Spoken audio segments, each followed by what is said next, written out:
आणि ज्यांच्या विरोधात आपण लढतोय गेली 40-50 वर्ष त्यांना खरी आता संधी आली आहे की या तालुक्याला ज्यांनी क्रांती दिली, ज्यांनी या तालुक्याचा शेतकऱ्याचा चेहरा मोहरा बदलला, त्या औदुंबर अण्णांचा काळ पुन्हा येण्यासाठी आणि मग अण्णांच्या काळामध्ये अण्णांकडे असलेली पंचायत समिती आणि जिल्हा परिषद त्यानंतरच्या काळामध्ये आम्हा कोणत्याही नेत्याला त्या ठिकाणी परत घेता आली नाही आणि आता खऱ्या अर्थानं ती वेळ आली की म्हणून आम्ही दोन्ही त्या ठिकाणी सहकार्यांनी भगीरदादांनी आम्ही ठरवलं की ही निवडणूक ज्यांनी आपल्यासाठी आबदले त्यांच्यासाठी ही निवडणूक आहे, ज्यांनी आपल्यासाठी कष्ट घेतले त्यांची निवडणूक आहे आणि मग सगळे विषय बाजूला ठेवून या ठिकाणी आम्ही एकत्र येण्याची भूमिका घेतली आणि या अण्णांच्या नंतरची पंचायत समिती यावेळेस आपल्याला त्या ठिकाणी त्यांच्याकडनं काढून घेताना यश येईल अशी आजची परिस्थिती निर्माण झाली आहे। अनेक विषय आहेत। आता दोन्ही उमेदवार आपण बघताय, आज अमित साळुंखेंना सुस्त्यात ओळखत नाही असं कोण नाही।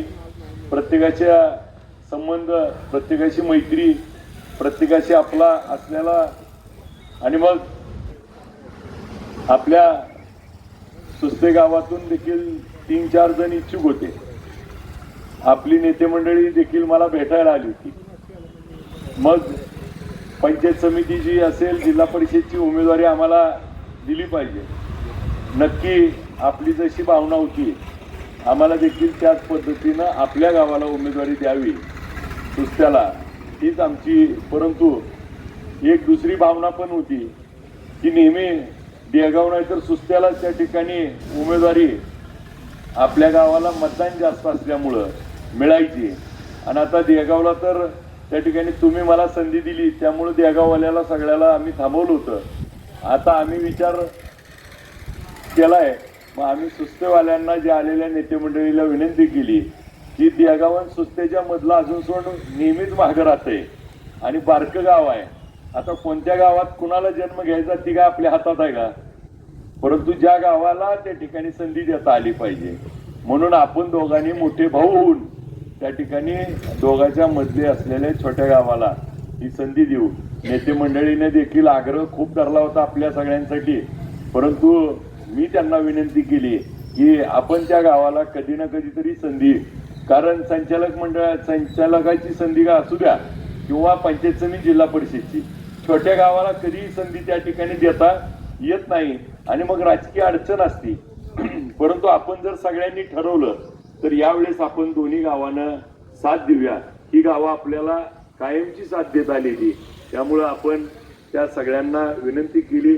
सर्व नेते मंडळींनी त्या ठिकाणी नाही होय करत त्या ठिकाणी बापूंचा तर लय आग्रह होता तुषार दादाचा, परंतु आम्ही त्यांना विनंती केली की एकदा आपण या छोट्या गावाला देखील संधी देऊया आणि या माध्यमातून आज तिथं सावलीताईंना आपल्या माध्यमातून या पंचायत समिती गणातून संधी मिळाली।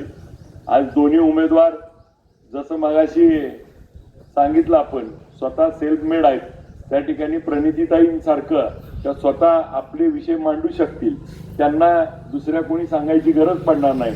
आणि मग पंचायत समिती जिल्हा परिषद मधनं जे आपल्याला विहीर आणायची आहे, आपल्या भागात ड्रीप आणायचे, आपल्या भागातल्या सोलार पंप बसवायचे, आपल्या इथं कडबाकुट्टी मशीन द्यायची आहे, महिला बचत गटाच्या माध्यमातून त्यांना उद्योग व्यवसाय सुरू करायचा आहे, शाळेचा विषय असेल, स्मशानभूमी असेल, जे जो म्हणून निधी खेचून आणायचा आहे, त्याच्यासाठी ह्या सक्षमरित्या आपल्या मतदारसंघामध्ये त्या ठिकाणी काम करतील एवढी मला या निमित्तानं खात्री वाटते। आपण देखील सगळेजण यांच्यावरती विश्वास ठेवून या कामाला त्या ठिकाणी गती देण्यासाठी आपल्या सर्वांच्या माध्यमातून अनेक विषय मागच्या वेळी मी बोललोय की आज आपल्या या रस्त्याचा आत्ता भाऊ मला सांगत होते, भाऊ जसं आपण मागच्या वेळेस पण सांगितलं तो पूल आणि देगावच्या अलीकडचा पूल, जे पूल खाली आहेत ते सगळे पूल आपण उचलून घेऊन एका लेवलमध्ये हा रस्ता करत असताना 86 कोटी रुपयाची अजून तरतूद करून आता तो बैलगोट्यापर्यंत सिमेंट रस्ता होण्याचं त्या ठिकाणी प्लॅन झालाय।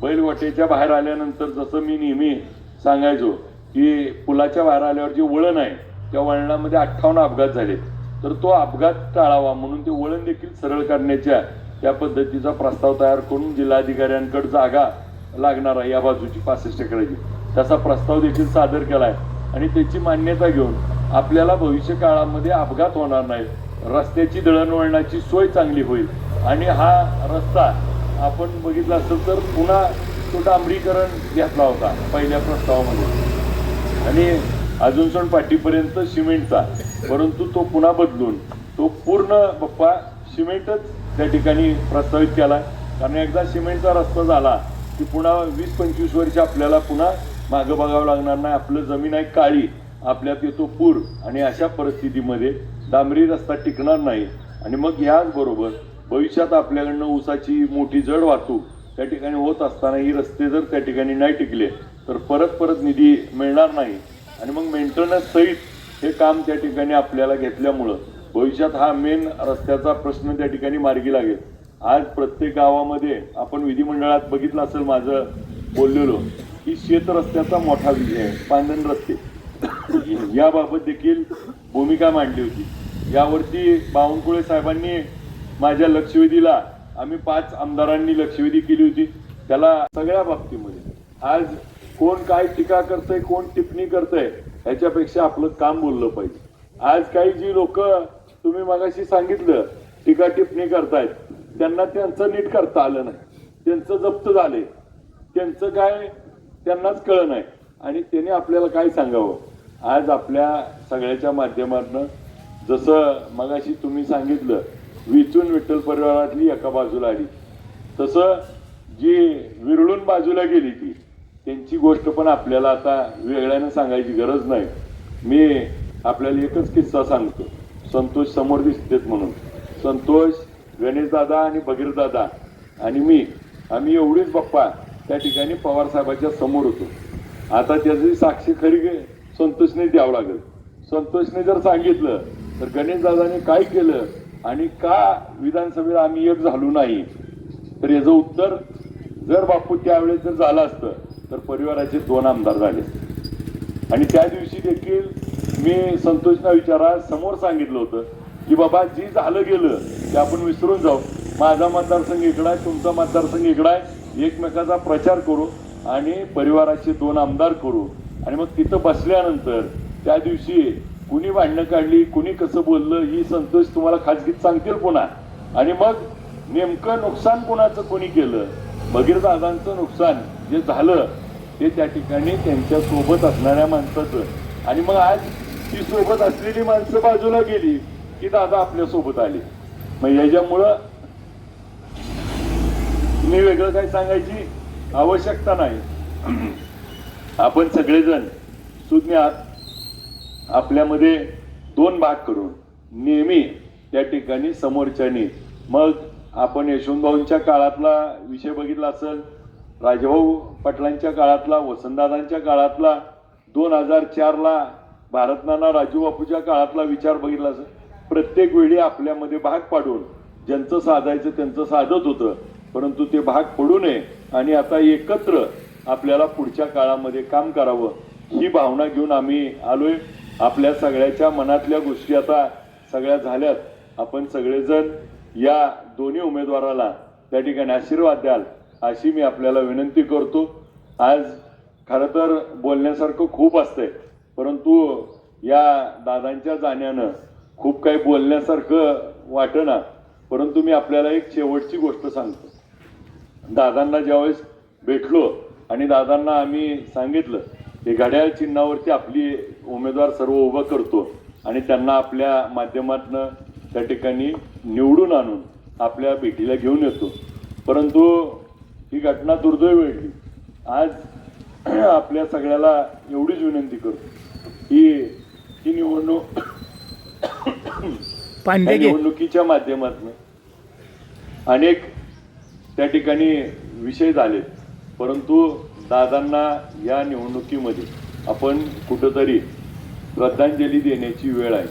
आता आपण उभा राहून 1 मिनिट श्रद्धांजली दिली, परंतु आपल्या सगळ्याच्या माध्यमातून मी ज्यावेळेस विमान अपघात झाला आणि त्या अपघातात जे 5 लोक होती. त्यामध्ये दादांना कसं ओळखलं गेलो? घड्याळावरून हातातले. घड्याळ म्हणजे दादांचं आणि घड्याळाचं नातं किती दृढ आहे.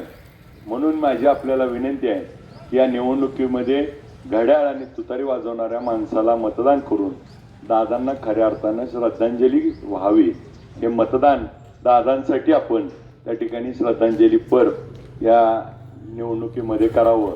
निवडणुका अनेक होतात, अनेक वेळा अनेक गोष्टी होतील, परंतु यामध्ये खऱ्या अर्थानं श्रद्धांजली व्हायची जर असेल तर आपल्या मतदानाचं दान देऊन दादांच्या घड्याळ या चिन्हापुढील बटन दाबून आणि तुतारी वाजवणाऱ्या माणसाच्या समोरील बटन दाबून आपण या उमेदवाराला मतदानाचं दान द्यावं ही मी आपल्याला सर्वांना नम्र विनंती करतो.